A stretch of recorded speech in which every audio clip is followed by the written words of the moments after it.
Happening now. We want to welcome our viewers from across the United States and around the world. This is the EdTech Situation Room. Good morning, good day, good evening. This is EdTech Situation Room, episode number 217 for April 28th, 2021. My name is Jason Neiffer, and I am the Assistant Director and Curriculum Director of the Montana Digital Academy, the state virtual school located on the fabulous University of Montana campus right here in University of Montana. Wes and I were just joking pre-show that last week we had a date issue. This week I don't know where I'm at. I'm in Missoula, Montana, but who is not in Missoula, Montana is, good evening, Dr. Wesley Fryer. How are you tonight? Good evening, Jason. I'm joining from Oklahoma City, where we are having some spring weather, and we've been monitoring the radar, and thankfully you're not going to hopefully have anything too severe, but you know, it is springtime, so it gets to be summer in Montana. We hear about fires. It gets to be spring in Oklahoma, and we hear about storms. But I am the Technology Integration and Innovation Specialist at the Cassidy School, where that means I teach 5th and 6th grade media literacy and am an instructional coach. And I actually got to talk to our upper division math department today about Scratch, and that was pretty fun and cool. So I'm excited to be here as always. What are we going to do besides perhaps mention the weather in passing and other sorts of non-technical things? Well, we're going to take a look at news headlines that are across the techosphere and shoot them through the educational prism to see if we can't find some insights for our listeners and maybe ourselves regarding technology in education. And tonight, we have kind of our typical barrage of topics. We'll talk a little bit about privacy and our regular feature on the tech correction. There's a lot of Microsoft, Apple, and Google news. We have some connectivity information, a little bit of information stuff about podcasting, our miscellaneous topic, and then we'll end tonight on Geeks of the Week. Dr. Fryer, where would you like to start tonight? Well, boy, I really like those articles that you put in about this Tinker Case test. So why don't we start there, and I'll give a stab at the first one. So it's from NPR Morning Edition today on the 28th of April, and it's entitled "At Supreme Court, Mean Girls Meet First Amendment." And this is a flashback to my graduate work at Texas Tech, because I didn't intend to be a school administrator, but I thought it'd be good to take a school law class. And one of the things I remember was the Tinker Case, and that established that the free speech rights of students do not give them up at the schoolhouse gate, the proverbial gate, so to speak. And so there's a case dating back a few years to a teenager who is a freshman, posted some expletives, and the school took action against her. And the school is claiming that there is no limit to basically the reach of the school when it comes to censoring student speech. And the article, or actually I think maybe it was the second one with the ACLU, one of those indicates that Justice Scalia doesn't believe that minors have free speech rights. So with conservative members on the board, on the Supreme Court, who knows what is going to happen. But I don't think there's any way this can stand. I mean, to say that schools could censor, the gist of the article was that they needed more clarity, because the key in censoring student speech, if it's off campus and it is away from campus, is if it causes a material disruption in school. That's been the guideline for a long time, and I think it's a good guideline. And I would be shocked to see that changed by the Supreme Court case. But if the court had simply wanted to affirm the lower case, they could have done that without hearing the case. So what are your takes, Counselor Neiffer? Well, this is hard for me, because I am a former newspaper advisor for the high school I taught at before taking my current job. I'm a big advocate for student speech, because I think that that's one of the ways you practice being an adult, is by being a student first, right? And the government teacher in me, I don't think getting rid of the test makes any sense, but this notion of in and out of school is a little problematic for me, because it feels like that I just don't know if school was really meant to extend in the outside world in that way. And, define disruptive disruptive to school, right? Like that's the part that I find very troubling here, in part because, to be honest, I'm not entirely certain that the now college freshman that's at the center of this case, I think saying F off to a public institution is probably a protected piece of speech. And what student has not uttered an expletive, at least under their breath, at the school at some point? And I realize it's a different phenomenon to post that to Snapchat and the 250 individuals that saw or had access to that speech. But I think it gets dangerous when we start saying that things you do outside the school building are regulated inside the school building. And I wonder if student rights aren't being significantly impacted there. And the other piece too is that there seems to be some notion here. It was the expletives that's the key issue here, right? That there was some strong F-bombs, salty language is what I think it was Nina Totenberg called the language this morning during the banter back and forth with the anchors on Morning Edition.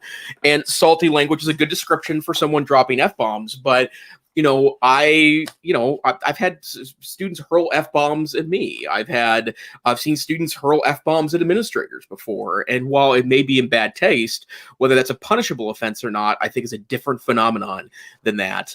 I also wonder, too, that if the student had very strong language that didn't include expletives about, in this case, the school, the softball team, and cheerleading, if that was regulatable, if a student makes strong accusations about favoritism or cheating or differing standards or sexism or racism or whatever those accusations are, if they're not laced with expletives, is that allowed? And obviously that's why we have a Supreme Court, is to help draw those lines, right? So that's maybe where we'll go with this case. I've not read any accounts yet of the actual debate today in the Supreme Court. I look forward to doing that, but it's obviously something that's been well amplified in the internet age. And definitely important to follow. And I think it also points to how we need to be helping students understand free speech. We have adults who remain confused about the idea of free speech, thinking that, in the United States, we have an unfettered and unlimited ability to say whatever we want without consequence and without any, potential for regulation. And, terms of service agreements and community standards and places of business in the face-to-face world having the right to be able to decide who to serve, and companies having an obligation to police and moderate content. For instance, if they're going to stay on app stores, we were talking, I think, last week about the expected reinstitution of Parler. And there's just, I have not, I think I've seen 3 of the 4 episodes, and I mentioned before, it is dark. I'm not recommending it. It's definitely not a student, young person friendly series, but there's this, HBO series on QAnon, and part of what has happened and the phenomenon that we've all seen and dealt with respect to really horrific online speech leading to impacts like the January 6th, insurrection and Capitol riot. It related to the rise of 4chan and 8chan and these message boards, these quote image boards that had almost no moderation at all. And so, hey, civics is important. Civics education is important. And I will say that it's incredibly difficult in our polarized time in many circumstances to talk about current events, and perhaps even to talk about to talk about these things, but we need to. And I still think that the need to look at what we're doing in civics classes, the ways in which digital rights and the digital world overlays with the face-to-face world, and the kinds of things that we want all citizens to know and understand. Yep. This points to it. And some school officials may not be excited about the idea of empowering students to know about their rights and to be able to exercise them. But hey, I think that is part of what sets our country apart from, let's say, Saudi Arabia or China or some other countries that we have in mind. Well, and I've seen there's been a lot of cases that regarding this over the last really 22, 23 years. And I wasn't directly involved. It was a school that I taught at.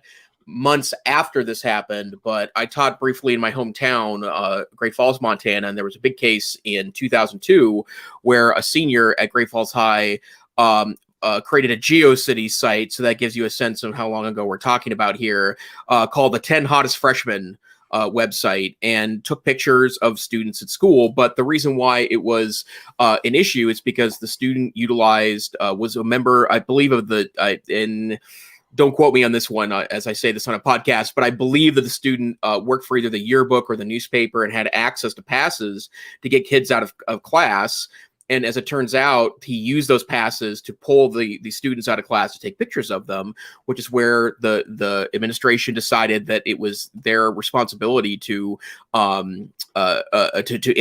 And the student was ultimately expelled and was forced to go across town to finish his senior year of high school. And the reason why I mention that is because this has definitely been a very significant issue since the creation of the internet, right? Like, and we've talked about this numerous times in our notion of a tech correction, but giving power to everyone with relatively little barriers can be an extremely empowering concept. But, just because people have power doesn't mean they're going to use it justly or appropriately or in the way we wish them to. And so these are all questions we have to come up with some notion about as we play these issues out, especially in places like the Supreme Court. Okay. Why don't we pick up one more, since we have one remaining article in that category. Then this was the Washington Post back from July of 2019. It's called, "I Found Your Data, It's for Sale." I'll preface this by saying this week I actually subscribed to the Washington Post. They do have a nice educator subscription plan. They do. So I'm paying for that. I was paying for the New York Times, and then I learned that our school has a blanket subscription that covers us completely. But I've really enjoyed that over the past, couple years. And the Washington Post has some excellent coverage, and I will admit that I have been very frustrated by their paywall at different times.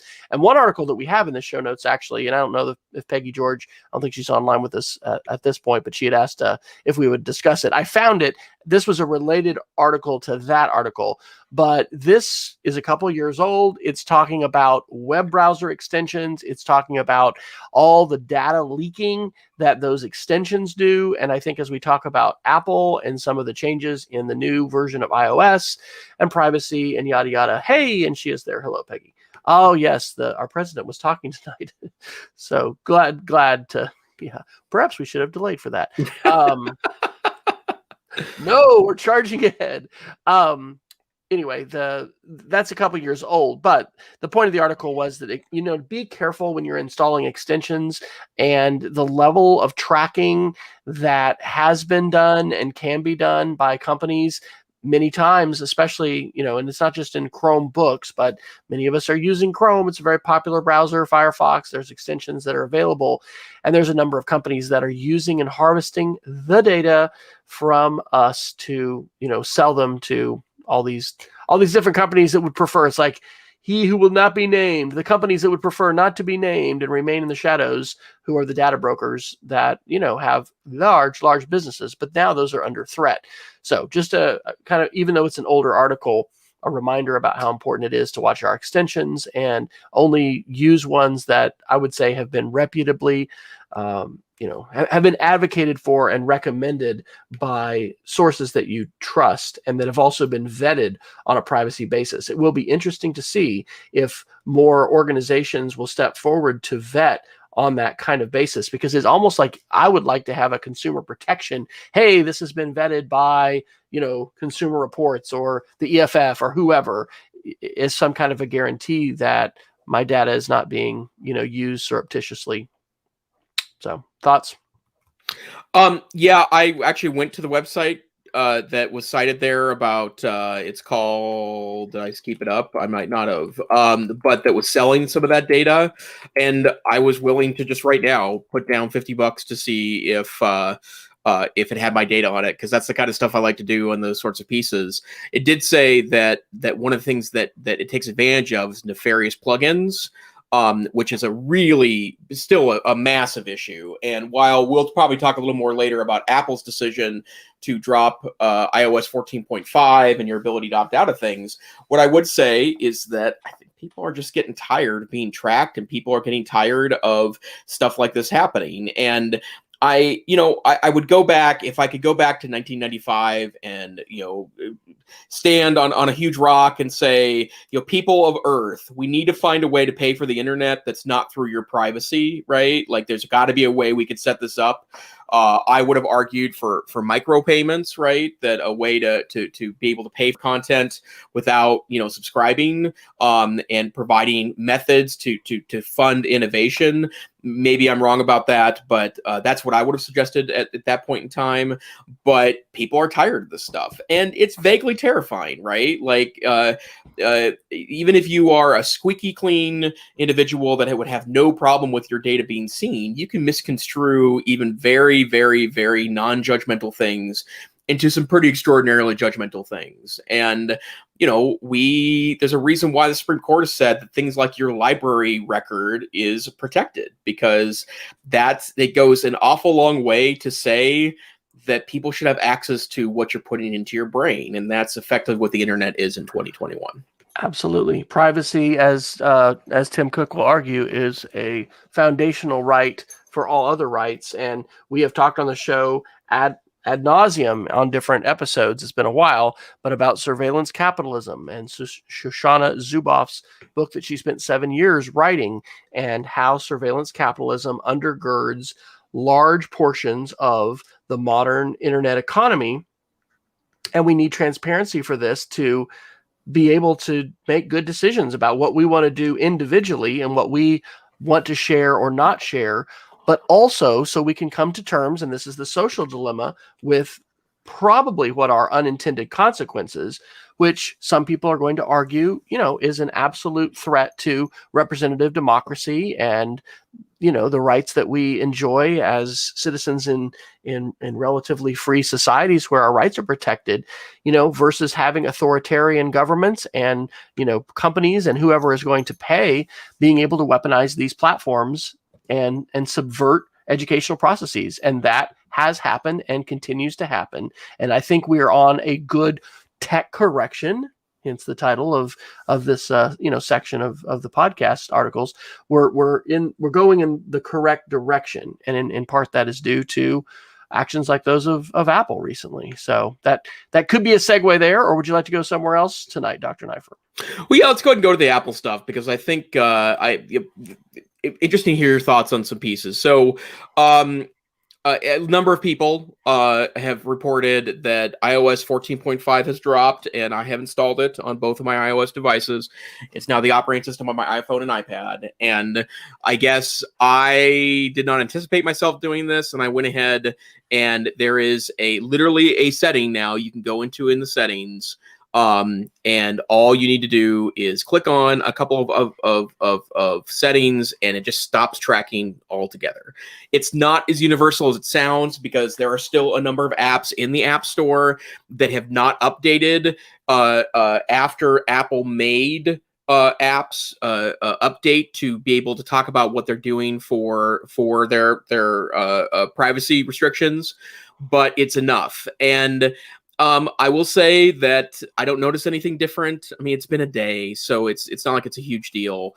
But I guess value my privacy enough that was something I decided to do. And I've seen a number of articles today saying that 2/3 of iPhone users plan on turning the tracking off completely. So I guess I'd start with the question, Dr. Fryer. You are an Apple household. You're not just an Apple user. Your whole house uses Apple stuff, although I should say that my smaller household, me and my wife are both, will be turning off the tracking.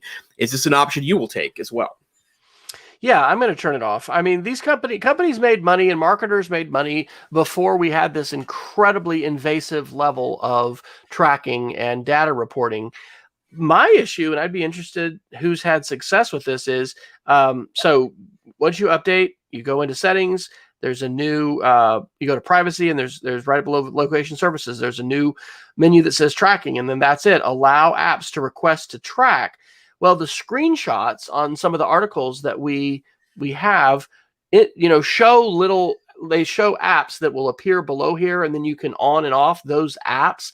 I haven't had that happen. I even deleted Facebook from this phone and then reinstalled it. And I've never gotten a prompt to say, hey, can we track you? Which I was expecting to do. So I don't know. I'm not convinced yet that I've really made any difference. However, one of the things that I wanted to point out, and this is in, let's see, I think this was on the, well, here's Peggy's article. So Peggy, thank you, Peggy, which, by the way, I mentioned before I think you joined, I subscribed to the Washington Post this week. So give you credit for encouraging that, because I've been on the edge of doing that already.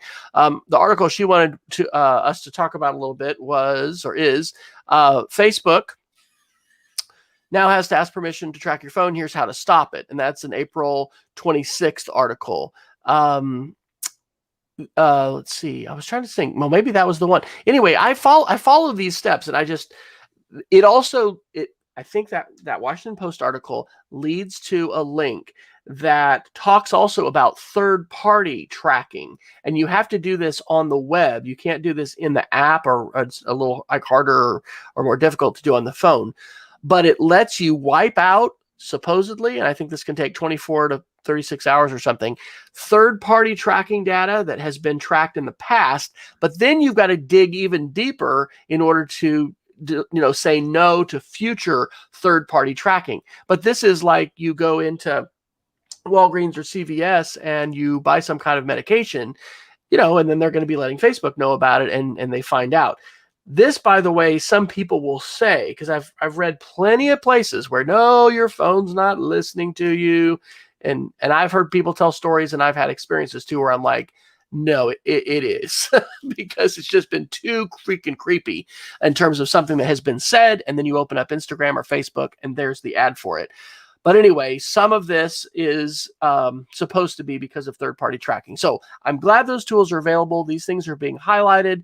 2/3 is a large percentage of people. And I think that probably makes, Facebook really upset. But look, folks, if your business model depends on hiding what you're doing from people, and when people learn about what you're doing, they want to say no to you, that is called unethical. And I am so glad that we're being given these tools to say no. But like I said, I'm not convinced yet that I have, because I had originally, checked that box, allow apps to request to track, and said no. And anyway, I have not gotten a prompt even when I reinstall. So I'd be curious what other people's experiences have been and are with this, because I definitely want to opt out. And I opted out of the third-party tracking as well. And I will say too that and there's been a lot of pushback to this. Facebook, Mark Zuckerberg, the CEO and founder of Facebook, has said some pretty terse things about Apple, and directed some comments towards their CEO. What I would say is that I know the thing that Mr. Zuckerberg said was that Apple's just going after us because this is how we make our money. And it's like, well, yeah, that's why they're going after you. It's because you're making your money on the back of privacy. And there has to be a middle ground somewhere between Facebook and Facebook being able to be a viable platform where they have enough money to continue the platform, and not being creepy, right? There has to be a middle ground there. And I keep getting reminded that you don't see these as often anymore, but fake things that are viral on Facebook are a dime a dozen. But the ones that used to get a lot of traction were that Facebook was testing out charging $1 a month. Right. And if they charge $1 a month with their current number of users, they would be a $15 billion a year company. Right. They have well over 1 billion active users a month. I think it's actually way more than that now, but it would be a healthy chunk of change for them to make that amount of money in any given month. But the bottom line is that I would be more comfortable with paying $1 a month for Facebook, and would pay $1 a month for Facebook. I'm not sure if I would pay that much more than $1 a month, but I'd happily pay $1 a month for Facebook if they stopped tracking me and stopped targeting me with ads, and then also promise that they would not try to keep people on the app longer by feeding them disinformation, right? That's a harder one to pull off. But that's the debate we're talking about, and people are like, I've never paid $1 for Facebook. Well, you're paying well more than $1 a month for Facebook, with your targeted advertising. And I get it. Like, no one wants to hear this because, we want our cake and eat it too. But the only answer to this is at some point we have to find a financial model for most of the internet that allows for big enough payments to make it worth it for the app and small enough payments so people will pay for it. And it's especially going to be really ugh for schools, right? Because schools and a lot of their online content and use of the internet is built upon the free internet, right? That's why the internet was supposed to be so democratizing. But there's got to be a way to do this. I don't know what it is yet, but Apple's going after you, Facebook, because how you make your money. Yeah, and I don't think it's just because as a company they want to win over Facebook. I don't know. This is also my own aspiration, but I really do want to believe in Apple's values here, and I do believe this. Apple has some strong corporate values. I've been tied in with the company for quite a while, and as an Apple Distinguished Educator from 2005, yada yada yada, and there's things about Apple that I have not liked, and some of the lock-in, and I'm not a fan of Apple News. I mean, I really chafe under some of the things where it's like, oh, but this is what you can only do on an iOS platform, especially when it comes to content. Even iTunes U. I mean, I think that there's a big need that we have, and I'm speaking as an educator, passionate about public education, private education in all forms, to have accessibility and to address the digital divide and strive for equity, etc. But when it comes to this particular issue, and you have a number of Google articles in here that we're gonna talk about as well. Apple is really on a different page than Facebook, certainly, and even Google in terms of their business model and where they are standing. And so I'm very, while I think many times we have, and I have too, sort of rubbed my hands and said, I don't know what the answer is. I think Apple is helping provide part of that answer, and it is through the provision of more information and more tools in the hands of consumers to make the choice that they want to make. So yes, we will be tracking this and seeing, what pundits are estimating are the percentage of folks who are opting out. And I do not expect Facebook to go out of business. This is not going to shut them down. This is not going to end all marketing. And this isn't going to end targeted advertising either. We talked a little bit, I think, last couple of weeks about Flock, this new sort of aggregated group model that Google is doing with Chrome. And for AdSense and things like that. So things are shifting, things are changing. They always do. We're not going to be doing away with marketing, but we certainly need to get a handle on this. And we seem to be moving in the right direction. And this, by the way, is not caused by government regulation. This is caused by a huge company that has a lot of power because of how many of these devices are in people's hands. And they're taking steps, I think, that align both with their profit incentive and their bottom line, but also in terms of people's perception of them and being able to curry favor. But I do think it's also their values. So, yep, absolutely. Well, two other quick Apple hits. This article is interesting. It might be worth your time if you want to know more about Apple versus Epic, which is the App Store issue. But Apple is starting to really fortify its argument that the point of the App Store is to protect its users. The point of it is not to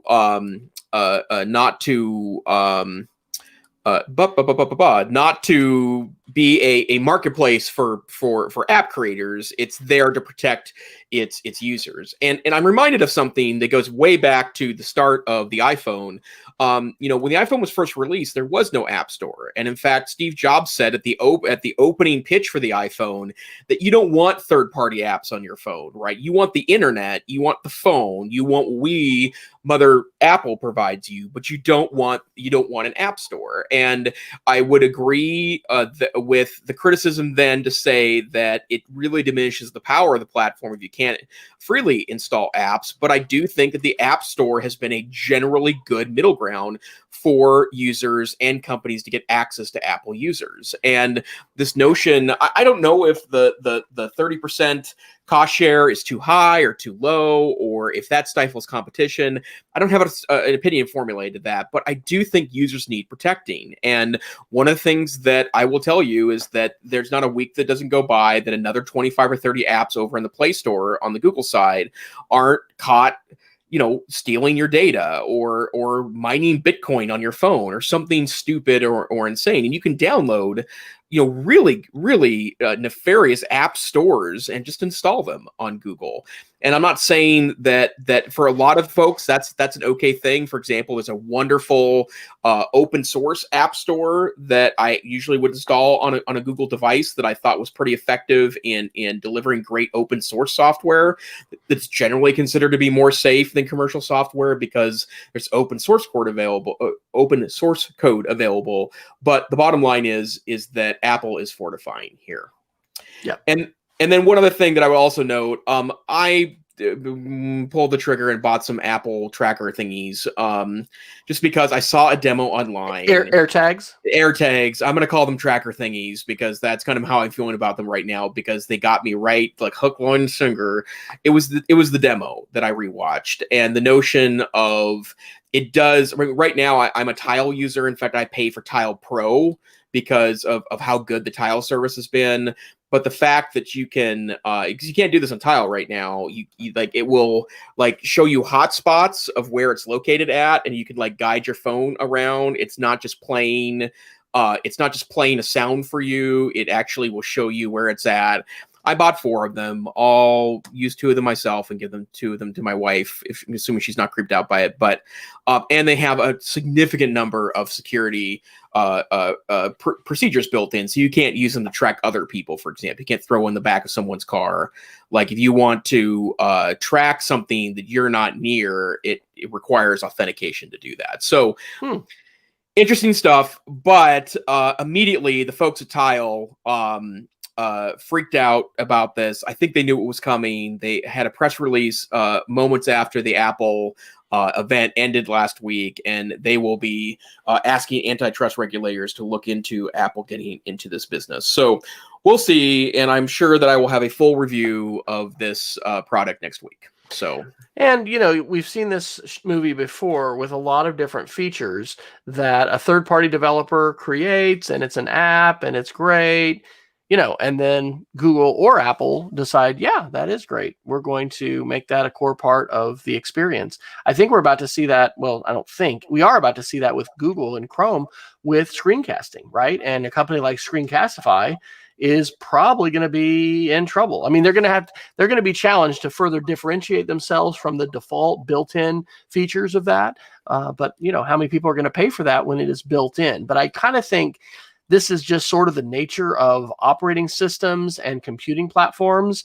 I don't know, maybe not. It'll be interesting. There certainly is, I think, a greater appetite on the part of Congress and especially, Democrats in Congress to file some antitrust legislation and to push back against big tech. So, yeah, it'll be interesting to see what happens.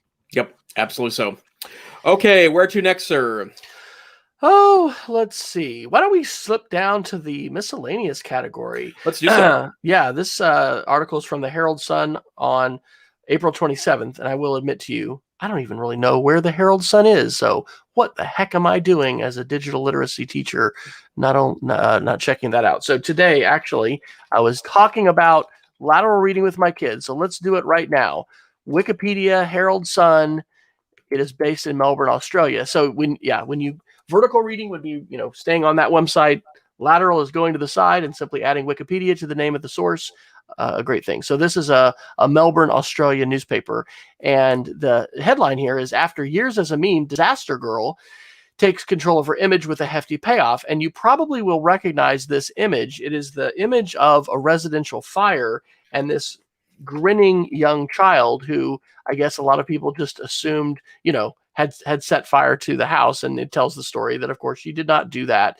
And her and her father had taken the picture, but it's the sale of this artifact digitally wrapped in as an NFT, wrapped into, the what am I trying to say with cryptocurrency, the blockchain. So the NFT is a non-fungible token. We've talked about these a little bit on the show. This NFT eventually sold almost for $500,000, $430,000. But actually, it's an encouraging story because here, she had no control at all over this meme and the way that it's been used and the spread of this thing. And now she, is a half millionaire as a result of the sale of this.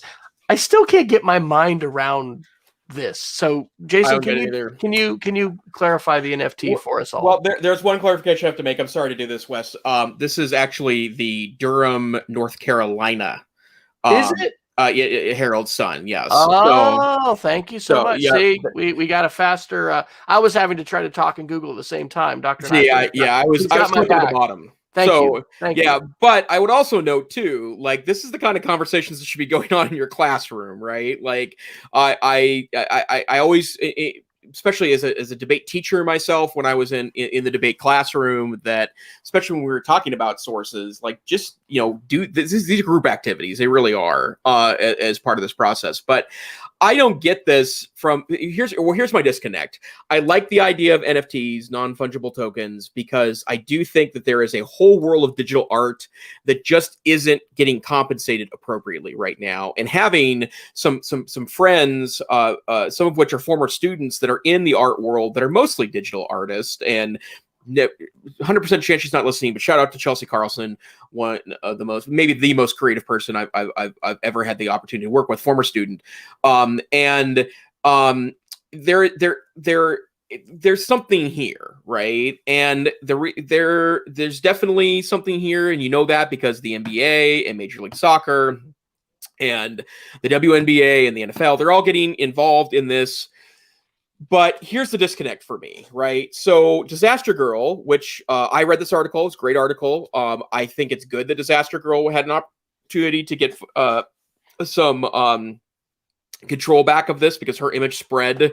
The article is really good because it talks about a little bit about her history and how she became a meme, still very actively spread around the internet.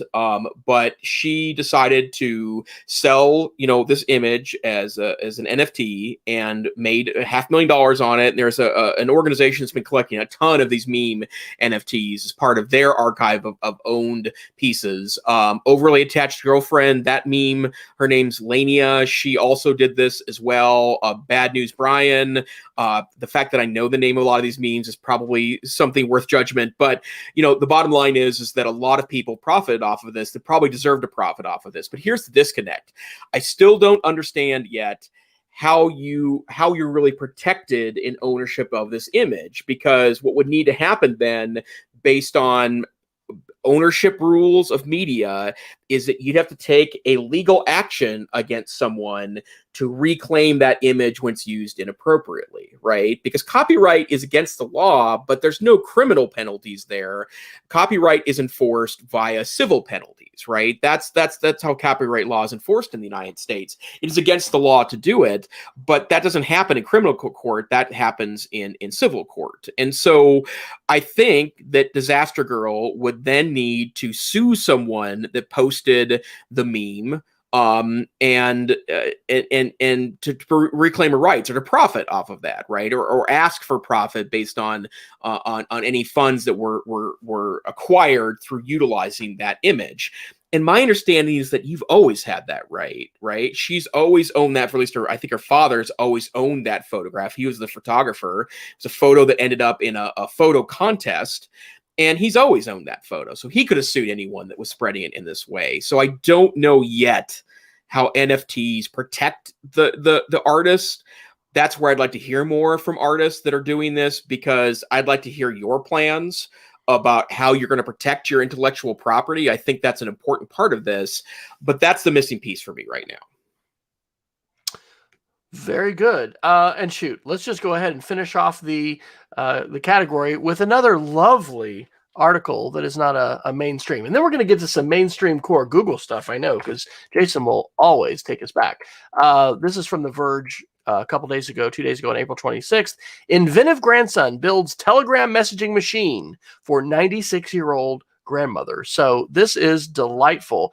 This guy's actually I guess, is he co-creator of Telegram, which is a secure messaging platform. And so it's called the Yayagram, Yaya being a term of endearment in Castilian for grandmother, a warm way to refer to your grandmother. And so it is just super cool. You've just got this literal like headphone jack with two male jacks and the names of the grandchildren that you want to communicate with. And so like a switchboard operator in the old days, you just connect to the grandchild that you want to talk to. There's a microphone. You hold down the button. You speak the message that you want to send to them. And then at the other end, they have the same system. And it's going to print out sort of like a receipt label of your message to them. And she's going to receive it the same way. And it all exchanges via encrypted message through Telegram. That, my friends, is a really, really cool DIY project. So don't let it ever be said that we're just here to get you down talking about the tech correction and the doom and gloom. You have also heard tonight about the Yayagram, and I'm sure somebody out there is going to build one for themselves. I'm so touched by this that I can't even begin to start. And what I love about it too was that he went. It's not quite cyberpunk because this is like mid '80s look, but it is a very it's a very 1980s looking device. It is legit. It is really super cool. And hey, if I guess he's put the plans out there. What a cool like makerspace project. You know, I'm gonna give it to our makerspace teacher. And like if we could have one of these, it would, I don't know, man, because it's built on a Raspberry Pi along with some other, pretty inexpensive tech that's DIY. But yeah, the actual box itself and just the whole thing, it looks super, super cool. And I love it in the way that it is a connection and throwback to the old days of the switchboard. I'll just tell a quick story and then I think we'll have to get to some Google articles. But, when I worked for AT&T for 2 years, that's why we moved to Oklahoma in 2006. I worked for 2006 to 2008. Hey, guess what? In 2007, I heard a guy named Steve Jobs on stage at Macworld talk about this thing called an iPhone.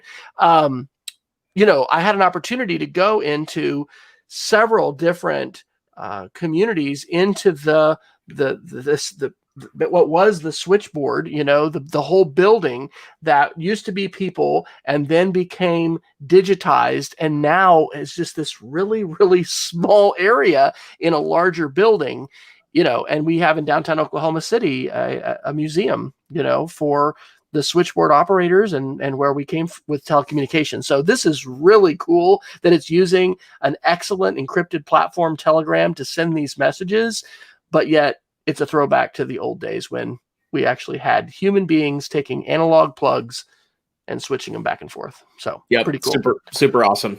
All right, take us to Google Land, sir, or wherever else you would like to take us for the last 20 minutes here. Sure. Well, Google I/O is coming up in May, and Sundar Pichai, the CEO of Google, has teased significant product updates. And so a lot of people are starting to suppose what that might look like. And it's everything from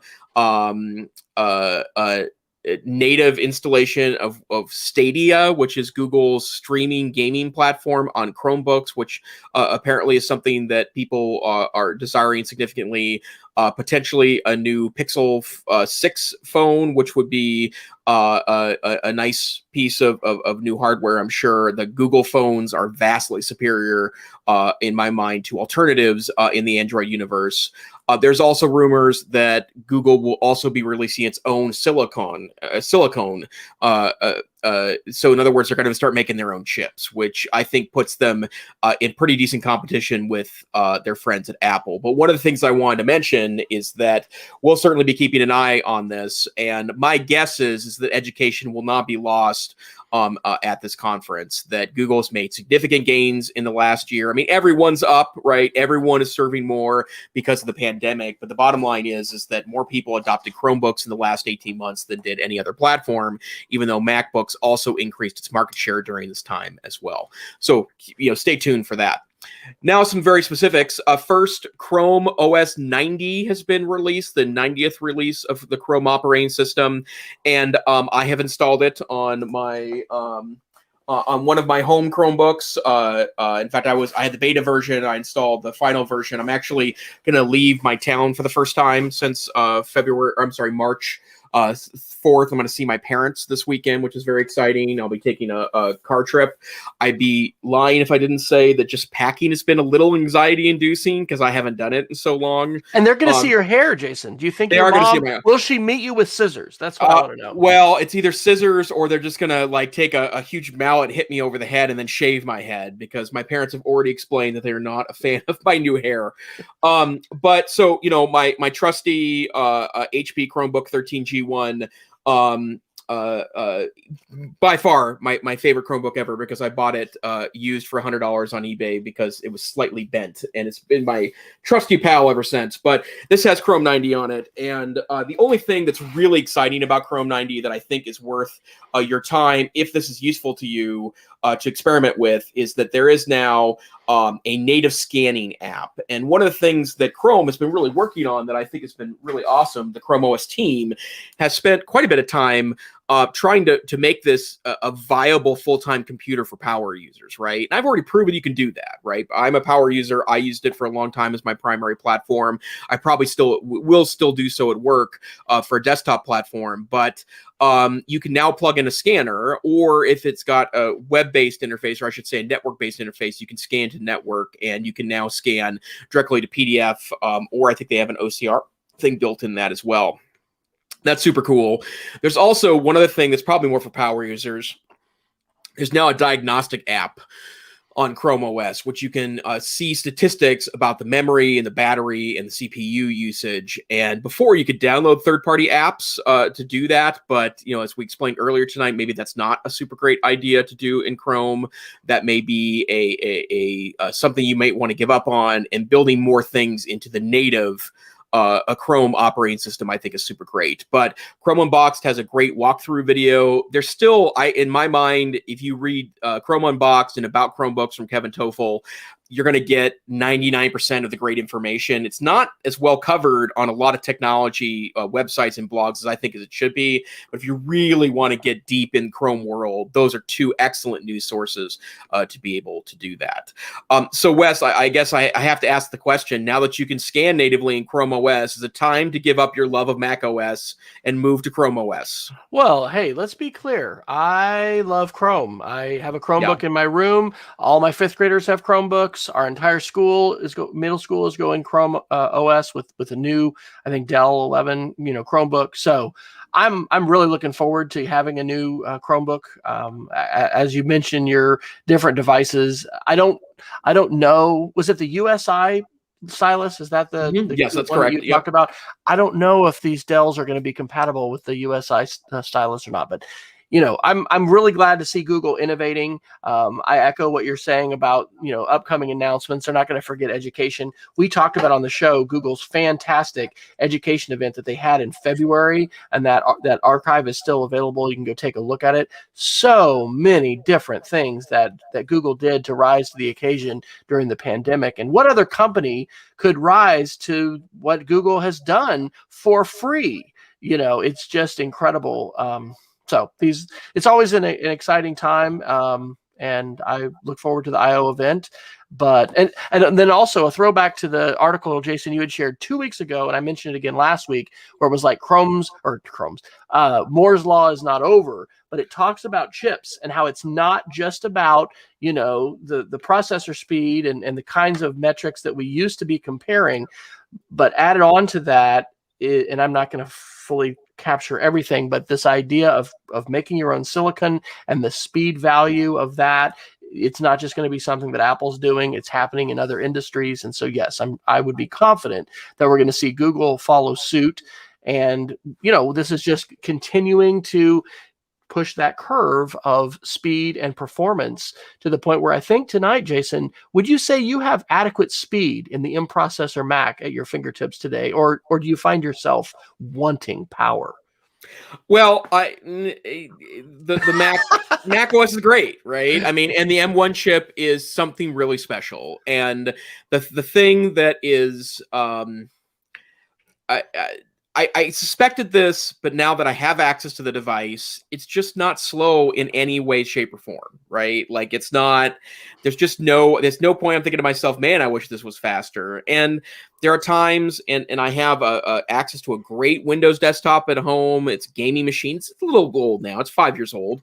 But I bought it with really great stats in 2015, and and it's still a champ. And honestly, you don't need a lot of good guts to run Chrome operating system to where it feels fast and snappy. But this is it's a laptop, and I'm not even using a desktop. I'm just plugging the laptop into a literally a used docking station I bought off of eBay, and I'm using it as a desktop computer. Usually, that's not a super great strategy. And the bottom line is that I don't want for speed on the Mac OS. That said, like I like Chrome OS. I like how simple it is. I also like that I spend most of my time in Google Docs anyways. And for the record, I wrote most of my doctoral dissertation on a Chromebook, and it worked out just fine for me. So we'll see. I don't know what's going to happen to Google, right? They also stand to lose. I heard a statistic earlier today, billions of dollars with Apple's decision to allow people just to shut tracking right off. I think Google's a smart company, and I think there are smart people that work there, and the folks that work there will figure out a way, to do that. And in fact, I would like to also note for the record that Google Bank The Verge noted yesterday that in their quarterly earnings call that they made a lot of money in the last year. This is one of the reasons why I think it's a little strange that they are now charging for a lot of services they previously gave away for free. But I think Google sees that in the future, they're going to need to charge. There'll still be free tiers for everything, but for power users, they're going to need to charge some money. And I pay for extra Google services. I have 2 small business accounts that I pay monthly for. I have personal extra storage I pay monthly for. And I think my total bill every month to Google is under $20. It's worth that for me. There's stuff that's worth paying for. And look how much we pay on the entertainment front, right? For years to cable companies, and now we're having the different streaming services and music services and things like that add up. But yes, there are things that are worth paying for. And, there's positives and negatives, but overall, I think the positives of the Google ecosphere, and even when we're paying for those, both as enterprise and as consumers, it's fantastic. So very, very pleased to be a part of that ecosystem and look forward to not only Google I/O, but I'm going to be even more deep into the Chrome environment as our whole school is this next year. So, and then I want to shout out one other article because it kind of does speak to the nerd in me. Chrome Unboxed released an article on April 26th that talks about they tested the new Asus Chrome Flip C536, which don't say 10 times fast, but this is a new Chromebook offering that has an 11th generation Core i3 processor. And i3 processors are not known for their speediness, and yet they ran benchmarks on this, and it was absolutely dominant over 10th generation Core i7 processors. And so I do think that there is going to be a cheap computer renaissance in the next year or two. That it's not that there aren't cheap computers right now. It's just that the vast majority of them are terrible. And you can buy a PC at your local discount store that will cost you $299 with impressive specs, but it's got slow chips and slow RAM and low amounts of RAM, and it's just not a good experience. But if the next generation of Intel chips plus what's happening in ARM processors right now and Ryzen chips, if that's going to create opportunities to sell premium $300 Chromebooks, the cheapest offering at Apple is a $599 Mac Mini that, by all accounts, is a speed demon in its implementation. And if Ryzen can allow Windows users to buy a great Windows laptop for $499, that's really excellent news, I think, for consumers. More importantly, I think it's excellent news for schools. So you can buy budget-friendly devices without breaking the bank, and then not sacrifice your user experience because of it. 2 quick comments. One, the speed. I think I heard this on This Week in Tech, which I'm not listening to constantly, or maybe it was clockwise. But I think they were talking about how with the speed of these devices in Apple, this may be what Apple's waiting, among other things, waiting for in terms of AR and VR. There's so much capability to these devices beyond the current software and the quote unquote regular use of them. So that's going to be interesting to see how that develops. And my other thought is, hey, let's remember the netbook. Do you remember the netbook?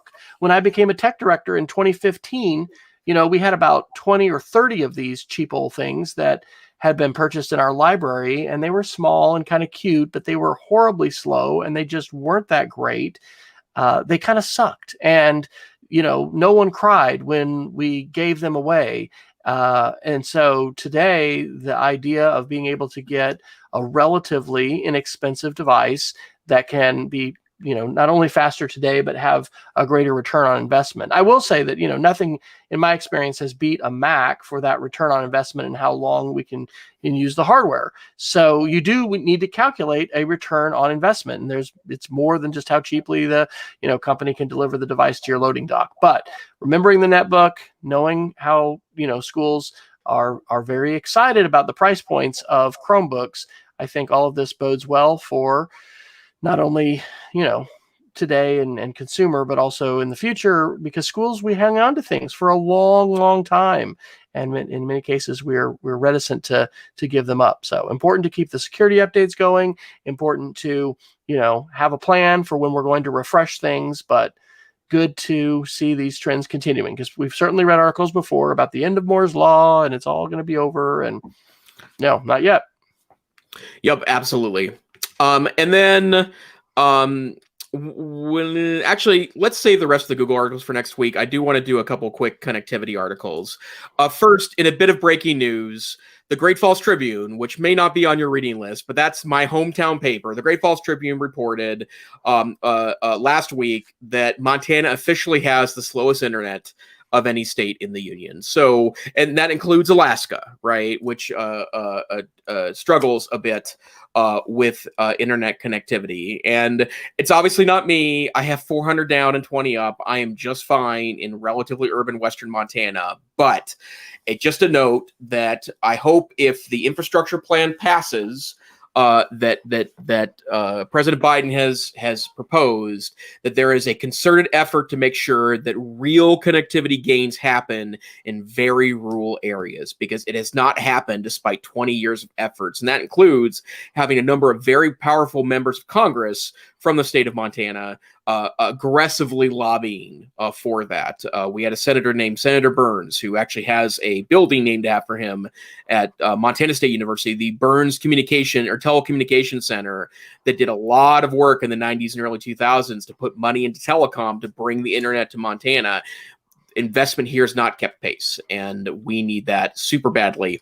And then just a kind of a bit of a follow-up article to that. The Verge reported yesterday that Elon Musk's SpaceX has received approval to lower orbit satellites, which will provide better service to Starlink. And Starlink already is pretty solid. I see a lot of people refer to mixed responses to Starlink, but I've read very few actual critical articles. It's not none. I've read one or two accounts to where it hasn't worked super great, but everyone I know that's using it is super happy with it, and that will only get better as they put more satellites in the air. Absolutely. Well, is it that time? I think it is. I think we're at the top of the hour. Sir, your Geek of the Week. Okay. Well, this is going to be an interesting one for me. I learned this from my sixth graders today. I'm sure that you and Peggy are already spending countless hours playing Doge Miner 2, but it is kind of amazing to see how games that are really mindless and basically all you do is this can take up so much time. And for the record, like, we do not encourage our kids to play mindless games on their devices. In fact, they're really not supposed to be doing that. And we want to be using our devices for academic purposes at school. And when we're on breaks here, we're supposed to go outside and play Foursquare and do things like that. And it's great.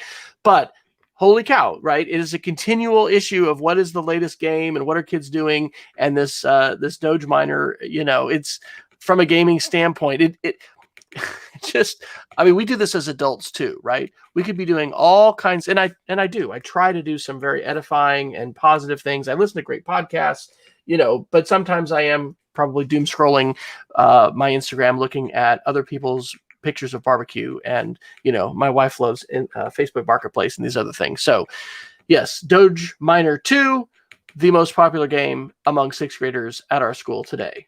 Go have fun. It's free. Jason? Hold on, I'm mining Dogecoin. You can go to the moon, and then you upgrade your pickaxe tool, and then I think you go to Mars, and then Jupiter's the next planet. So just keep on leveling up. I did tease it last week, and we'll have to push it to next week. But I have invested a bit in Dogecoin, and the return on it's been pretty ridiculous so far. I don't expect that to continue, or really to get my money back out of it. But cryptocurrency is a thing, and it's probably realer. Realer. It's realer, baby. Hey, there's a show title. It's realer. Cryptocurrency, it's realer. Cryptocurrency is realer than we're probably giving it credit for, but my partner in crime, Micah Castelli, and I have been keeping an eye on this and think there may be something here. Just remember that one Bitcoin is worth $30,000. I'm going to share something that's completely different. In my next life, I will be a designer. I love graphic design. It's so soothing and interesting and pleasing to the eye. But I know just enough to be functional in my day job. That's really the amount of graphic design that I have. But I do like playing around with things like Photoshop filters and templates and overlays and all the cool things you can do with Photoshop. And I love retro style design. And one of the places that I will frequent is there's a great kind of website for designers called Mighty Deals, mightydeals.com, where if you want to go buy fancy fonts, or if you want to buy Photoshop vectorizers is things you can buy there, text effects in Photoshop. I've also purchased a number of really wonderful clip art sets in there that have a kind of a retro feel to them I've used in design projects. It's really cheap. It's not it's not going to be the super premium stuff, although occasionally they have a really incredible thing there. I've also picked up a number of wonderful presentation slide templates before that I've utilized in data presentations, but that's mightydeals.com. Well, Wes, where can people find you on the internet? Well, I was just on Doge Miner too, but you're not gonna be able to connect to me there. So wesfryer.com/after. Actually, encouraged by David Jakes, I set up a new Twitter channel last weekend for the pulled pork or pork shoulder that I smoked, and you can find me on Cooking with Wes, and that's also on Facebook. But purely culinary arts there. wesfryer.com/after. You can get all the links. How about you, Dr. Neiffer? I am mostly on Twitter, Tech Savvy Teach, and I don't engage a ton of conversations there. What I like to do is share things that I've been reading, and many of those things end up on the EdTech Situation Room. But this show here is the EdTech Situation Room. We are a once-a-week podcast where we'd like to talk about technology and kind of shoot it through the educational prism. We'd love if you join us live. You can hang out with Peggy George in the chat room. You can do that by following us on Twitter, EdTechSR, or you can go to our website, edtechsr.com, and we broadcast live over YouTube and Facebook, where we have the chat room open and ready for your comments. If you don't want to join us live, that's fine. We're here, by the way, at 8 p.m. Mountain Time, 9 p.m. Central Time, somewhere in the middle of the night UTC, if you happen to be in that part of the world. But if you don't want to join us live, feel free to download us wherever finer podcasts are aggregated, which includes everything from Stitcher to the Apple Podcast app. We wish you a great week. Stay safe, stay savvy, and we'll see you next time on the EdTech Situation Room. Good night. Good night, everybody.